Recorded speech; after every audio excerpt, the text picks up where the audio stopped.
censé dévorer les enfants, oui, attaquer les femmes en couche, etc. Donc à l'époque, on perdait beaucoup d'enfants, femmes en couche, on avait très peur, et on posait des amulettes de protection sur les bébés, hein, bon, pour les protéger des mauvais esprits, etc. Mais on disait retire-toi Lilith, parce qu'on pensait que Lilith pouvait s'emparer du nourrisson, hein. Ce qui est quand même assez surprenant dans cette histoire. Alors, si on reprend le mythe, il y a au départ donc une première étrangeté, si on peut dire, c'est que Dieu trouve qu'il n'est pas bon que l'homme soit seul. Donc, soit il lui fait une compagne qui s'appelle Ève, soit une autre compagne qui s'appelle Lilith. Alors, bien sûr, on a tous posé la question, alors cette Lilith sort de où? Ah oui, s'il y a eu une femme avant Ève, bon, d'où elle peut bien venir. Alors là, il y a plusieurs versions, si on cherche toujours dans les écrits kabbalistiques, parce que là, elle n'est pas sortie de la côte d'Adam du tout. Elle a la même origine que lui. C'est-à-dire que dans le texte, encore, hein, on reprend la Bible, bien Adam est né de l'argile, Dieu prit de l'argile, c'est une terre rougeâtre, d'où le surnom d'Adam qui est l'homme rouge. Et quand un corps a été modelé en argile, Dieu insuffla dedans la vie. Eh bien, Lilith serait née de la même façon. Dieu aurait pris de l'argile et il aurait insufflé la vie dans cette femme, puisque là, c'est le sexe féminin. Et donc, Lilith et Adam ont la même origine. Ils sont nés tous les deux de la terre rouge et du souffle vital. Dès lors, ils sont à égalité. Et dans le mythe de Lilith, il n'y a pas un numéro 1, un numéro 2, comme dans Ève, puisque Ève sortit d'Adam, numéro 1, Ève 2, puisque l'une sort de l'autre. Tandis que là, Adam et Lilith sont de même origine et donc à égalité. Donc les partisans et partisanes de l'égalité homme-femme, ben là, ils en ont une. Sauf que vous allez vous poser une question extraordinaire.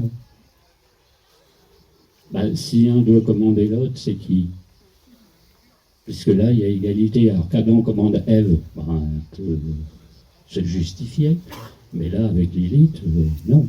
Alors la Kabbale raconte quelque chose de très curieux. C'est que cette Lilith qui aurait existé avant Ève et qui a été compagne d'Adam, eh bien, a posé quelques soucis en matière sexuelle. Et donc on a dans le texte un dialogue entre Adam et Lilith où Lilith dit je souhaite que dans les rapports physiques je sois dessus, posé sur l'homme, parce que dessous c'est humiliant, je suis en dessous mais je veux être au-dessus. Et Adam lui répond mais moi aussi je veux être au-dessus. Donc ils se disputent un petit peu pour qui a le dessus sur l'autre dans les positions de rapport physique. Alors c'est quand même très étrange. Est-ce qu'ils vont finir par s'entendre? Ben pas du tout, c'est qu'ils se fâchent, ils se disputent, et que Lilith va s'enfuir. Et que fait Adam, qui a sa Lilith qui s'enfuit, va s'adresser à l'Éternel. Eh bien, la femme que tu m'as donnée comme compagne s'est enfuie. Oh. Et que fait Dieu? Et Dieu lui-même, s'il avait l'Éternel, pensait donc qu'il est paniqué. Ah, j'ai créé une femme pour Adam, elle se sauve, comment est-ce possible? Il envoie des anges courir après. Ah mais vous êtes... Alors on n'est pas dans la Bible, on est dans la Kabbale, mais enfin... il y a des anges qui essaient de la rattraper pour la faire revenir. C'est dans le texte, hein, ça fait rire, mais... Bon, c'est dans le texte, pas question. Elle tient tête comme c'est pas possible. Donc bien sûr, si on est à la place de l'Éternel, il n'y a pas de souci, etc.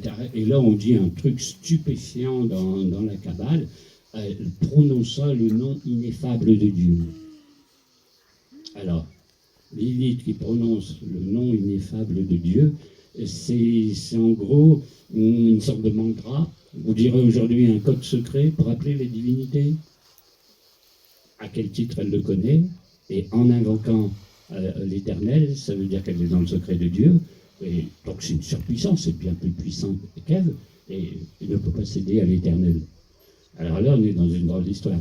Ça rejoint un peu l'histoire des Anunnaki, où le Dieu n'est pas Dieu, quoi. Il y avait l'Éternel, il y avait l'Éternel. C'est une entité X, Y, qui a un comportement quelque peu humain, quelque part. Hein. Alors, dans toutes les mythologies anciennes, on raconte ça. qu'une déesse connaît le nom ineffable de Dieu. Et connaissant ça, elle a pouvoir sur lui. Hein, par exemple, la déesse Sekhmet connaît le nom ineffable du dieu Ra. Et invoquant, d'abord on rentre en contact par l'invocation, et on a un peu pouvoir sur lui. À quel titre ce nom secret est communiqué, on ne sait pas trop. Hein. Et dans l'ancienne religion d'Israël, quand le grand prêtre, une fois par an, rentrait dans le Saint des Saints, c'est-à-dire secret des secrets pour invoquer l'Éternel, il vocalisait le nom de Dieu qui ne doit jamais être prononcé pour rentrer en contact avec les divinités. Quand nous, on dit Yahvé, c'est une façon de parler courante qui n'est pas du tout la modulation de fréquence pour appeler l'Éternel. Hein. Donc, vous voyez, il y a tout plein de choses extraordinaires là-dedans.